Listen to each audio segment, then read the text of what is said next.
Imagine a state, a global economic powerhouse, home to Silicon Valley, Hollywood, and agricultural abundance, brought to its knees not by an earthquake, but by something far more insidious, a heat wave. This isn't a dystopian novel. It's the stark reality facing California, a state teetering on the brink of an energy catastrophe that could plunge 40 million people into darkness. The warning sirens are blaring, and the California Independent System Operator, or CAISO, has issued an urgent alert. Their power grid is near collapse. But how did we get here? How could one of the most technologically advanced regions in the world find itself in such a precarious position, just one step away from widespread blackouts? The story is far more complex than just a hot summer day. It involves a delicate interplay of outdated infrastructure and an ambitious but perhaps overzealous transition to renewable energy, and the undeniable escalating effects of climate change. For years, experts have been sounding the alarm, pointing to vulnerabilities in California's energy system. The rapid retirement of traditional power plants, often fueled by natural gas, was intended to clear the way for a greener future. But the intermittent nature of solar and wind power, while environmentally beneficial, creates a massive challenge. What happens when the sun sets or the wind stops blowing, precisely when demand for air conditioning skyrockets? This is the core dilemma California is grappling with, and it's a lesson for the entire globe. Before we dive deeper into the terrifying specifics of California's impending grid failure and what it means for everyday citizens, make sure you're subscribed to our channel. We bring you critical, in-depth analyses of stories like this that impact millions. Don't miss out on vital information. Hit that subscribe button and turn on notifications now, because understanding these complex issues is more important than ever. Let's begin. The sheer scale of California's current heat wave is unprecedented. Temperatures in some areas have soared past 115 degrees Fahrenheit, pushing air conditioning units across the state to their absolute maximum. Think about that for a moment. 40 million people, all simultaneously demanding electricity to keep their homes and businesses from becoming unbearable ovens. This colossal demand puts an exponential strain on the electrical grid, a century-old network of wires, transformers, and power plants never designed for this kind of persistent, extreme stress. The grid, in essence, is a finely tuned balancing act. Supply must always meet demand. A slight imbalance and the entire system becomes unstable, threatening a cascade of failures. When demand aggressively outstrips supply, utilities are forced to take drastic measures to prevent a total shutdown, a scenario known as a black start, which can take days or even weeks to recover from. That's why CAISO issues these flex alerts. These aren't mere advisories. They are urgent pleas to the public to conserve energy, to voluntarily reduce their consumption during peak hours, usually late afternoon and early evening when solar generation fades but temperatures remain dangerously high. These requests, while seemingly simple, underscore the fragility of the entire system. We're talking about asking millions of people to make personal sacrifices to keep the lights on for everyone. If these voluntary efforts aren't enough, the next step is forced conservation, rolling blackouts. This is where sections of the grid are deliberately shut down for a few hours at a time, protecting the overall system from collapse. While inconvenient and potentially dangerous for vulnerable populations, rolling blackouts are a controlled measure to avoid the far more devastating, uncontrolled blackouts. This isn't just about comfort, it's about life and death. Extreme heat is a silent killer, claiming more lives annually than any other weather-related event. For the elderly, the very young, and those with pre-existing medical conditions, a prolonged loss of air conditioning can not only make them sick, but it can be fatal. Hospitals rely on continuous power for life-saving equipment. Traffic lights go dark, creating chaos on the roads. What about businesses? Many small businesses struggle to survive even a short power outage, losing inventory, sales, and productivity. The economic ripple effects alone could be catastrophic. The genesis of California's current predicament can be traced back to a series of policy decisions and environmental factors. For decades, California has been at the forefront of the renewable energy movement, setting ambitious goals for reducing carbon emissions and transitioning away from fossil fuels.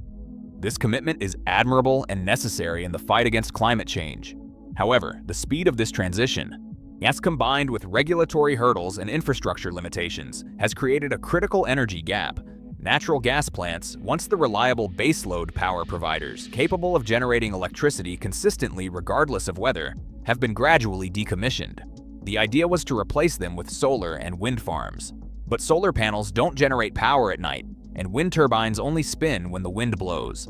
Batteries, while improving rapidly, are still not deployed at a scale large enough to store sufficient energy to meet peak demand for extended periods. This challenge is known as the duck curve in energy circles. During the day, abundant solar power often leads to an oversupply, driving electricity prices down. But as the sun sets, demand spikes as people come home and turn on lights and appliances, while solar generation plummets. This creates a steep ramp-up in demand for traditional power sources, a ramp that the current system struggles to meet. The grid simply can't ramp up or down fast enough to manage these dramatic fluctuations. Add to this the increasing frequency and intensity of heat waves driven by global climate change. What was once considered an anomalous event is now becoming the new normal. California, like many parts of the world, is experiencing longer, hotter, and more frequent periods of extreme heat, putting continuous pressure on its infrastructure. This isn't just a California problem, it's a canary in the coal mine for other regions attempting similar green energy transitions. The challenges faced by California highlight the critical need for a holistic approach that not only embraces renewables, but also invests heavily in energy storage solutions, modernized grid infrastructure, and perhaps even maintains a strategic reserve of reliable, dispatchable power sources to bridge the gaps. We encourage you to share your thoughts in the comments below. Have you experienced rolling blackouts? What steps are you taking to prepare for potential power outages? Your experiences and insights are valuable to this discussion. Beyond the immediate crisis, there's a deeper conversation about grid resilience. California's grid, much like the national grid, is antiquated. Parts of it date back to the mid-20th century, a time when air conditioning was a luxury, not a necessity, and extreme heat waves weren't as prevalent. Modernizing this sprawling network of power lines, substations, and control systems is an enormous undertaking, requiring massive investment and coordinated effort. It means implementing smart grid technologies that can automatically detect and reroute power, minimizing outages. It means hardening infrastructure against extreme weather events, including wildfires, another devastating consequence of heat waves and drought that plague California annually, often taking down power lines in the process. The political landscape surrounding energy in California is also rife with complexities. Environmental groups push for faster renewable adoption, while utility companies navigate the immense costs and regulatory hurdles of upgrades. Consumer advocates worry about rising electricity bills, which are already some of the highest in the nation. It's a challenging balancing act where every decision has far-reaching consequences. Think about the cumulative effect of these factors: a rapidly growing population, an increasingly electric vehicle fleet adding more load, an aggressive shift to renewables without adequate backup, and unprecedented heat events. It's a perfect storm. Let's not forget the human cost. When the power goes out, the seemingly small inconveniences quickly snowball into serious problems. Refrigerators stop working, leading to food spoilage and waste. Electronic devices, essential for modern life and communication, run out of battery. People become isolated, especially those without backup power or reliable transportation. Access to information, vital during emergencies, becomes scarce. For businesses, the cost can be staggering. Restaurants lose thousands in spoiled food. Retail stores shut down. Manufacturing plants cease production. The economic impact of a prolonged, widespread blackout could easily run into the billions, jeopardizing livelihoods and small businesses already struggling to recover from other challenges. We've seen this before, though on a smaller scale in 2020 when California implemented rolling blackouts during an extreme heat event. That was a wake-up call, but it seems not all the necessary lessons were learned or implemented with sufficient speed. The current situation is not just a call for voluntary conservation. It's a stark reminder that our energy infrastructure needs a comprehensive overhaul. This isn't just about adding more solar panels or wind turbines. It's about building a smarter, more resilient grid that can handle the unpredictability of both renewable energy sources and a changing climate. It means investing in large-scale battery storage, pumped hydro storage, and other nascent technologies that can store excess energy for when it's most needed. It also means exploring innovations like virtual power plants, where distributed energy resources like rooftop solar systems on homes and businesses are aggregated and managed to contribute to the overall grid stability.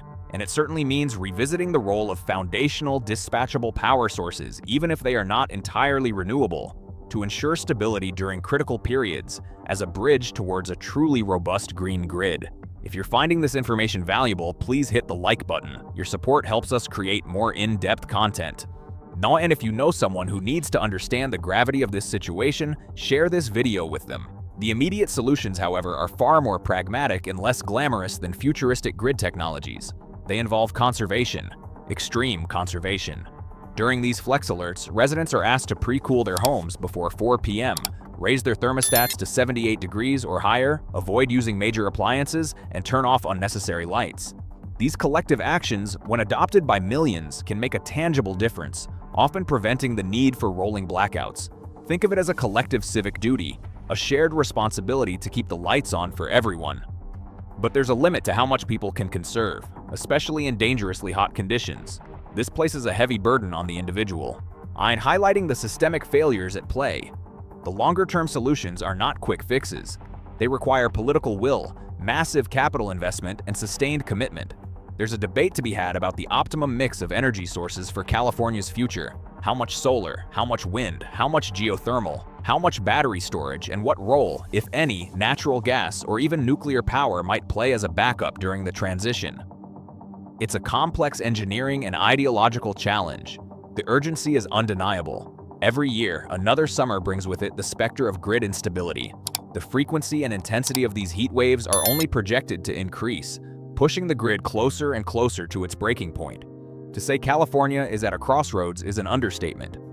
The decisions made in the coming years regarding energy policy, infrastructure investment, and climate adaptation will determine whether the Golden State can maintain its status as a technologically advanced society, or if it will be regularly plunged into the dark ages by an overburdened power grid. This saga serves as a stark warning to the world. The transition to a sustainable energy future must be carefully managed, prioritizing not just environmental goals, but also reliability and resilience. The consequences of failure are simply too high for 40 million people. Before we sign off, a final reminder: if you haven't already, please subscribe. We work tirelessly to bring you these crucial stories, and your subscription fuels our mission to keep you informed. Don't be left in the dark about the issues that truly matter. Subscribe now.